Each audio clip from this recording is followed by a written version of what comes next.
Stouse is here. In case you don't know, we're on our first furlough back in the States, and we just wanted to make a quick video showing you guys what our first term on the field was like.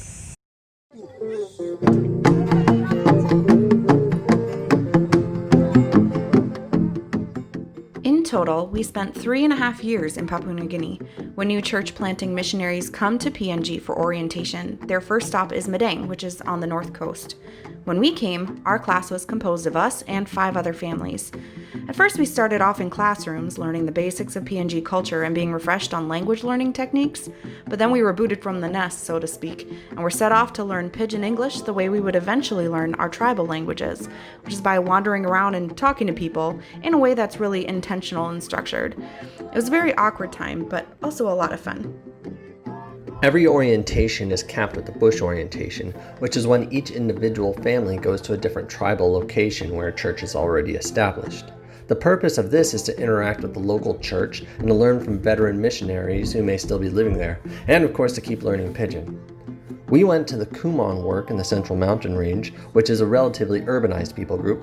We came during election time, so we were treated to speeches and political debate.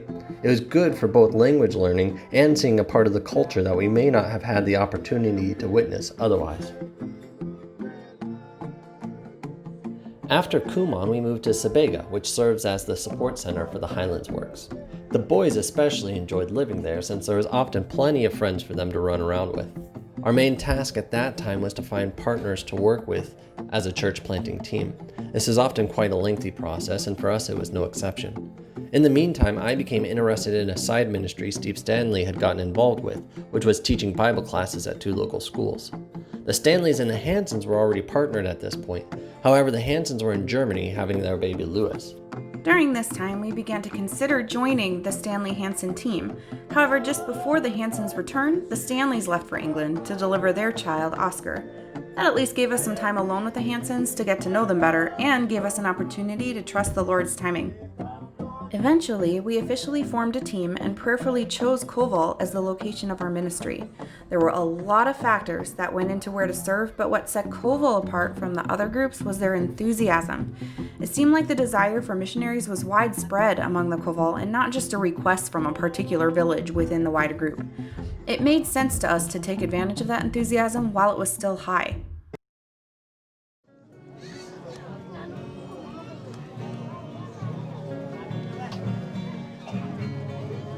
Before going to the Koval people, we wanted to first become acquainted with the Paul Church, since the futures of the Paul and Koval believers will likely be intertwined.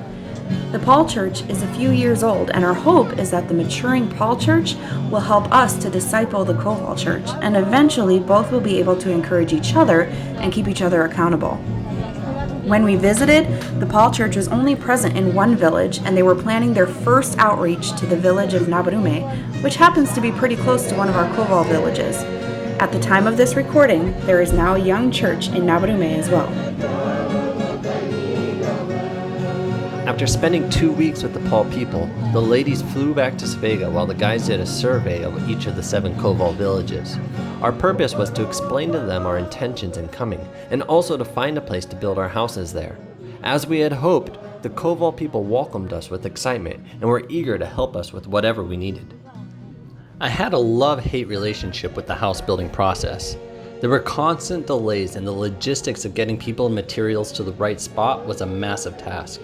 And it was a lot of time spent away from our families. However, it was also a lot of fun working with people from within the mission and from our home countries and from Koval itself to get the work done. Because of the remote location, the lumber had to be milled there rather than purchased elsewhere, and this process alone added months to the task. But it also showed the extreme dedication the Koval people had towards helping us as they maneuvered logs and carried lumber constantly.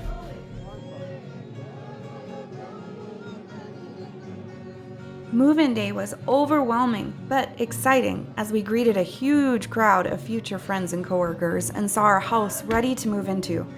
First things first, however, no arrival of newcomers would be complete without a celebratory feast, complete with pig meat.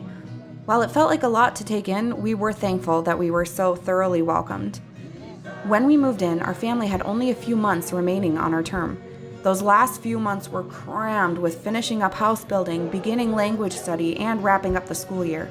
In the Koval culture, it's important to have sort of housewarming party to thank the people who helped in the process.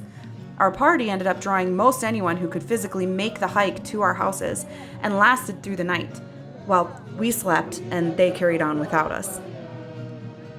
Before we knew it, our time had come to go back to the States. COVID, of course, had moved our time frame up by a month by canceling our flights and limiting our options. There's a saying in missions that there's never a good time to take a furlough, and I agree wholeheartedly with that sentiment. However, the Lord's at the wheel, and He knows our needs better than we possibly can. Please pray for these people, that the Lord would continue to be at work in their hearts even before they've heard the message. Pray that our team would present good testimonies of Christian life and unity and love and sacrifice. Please pray also for our teammates who are working away to learn the language and culture in our absence, and for our children as they continue to adjust and make Koval their home. Please pray for us as well as we navigate our first furlough and meet with a whole lot of people over the next few months. And thank you for being a part of this ministry.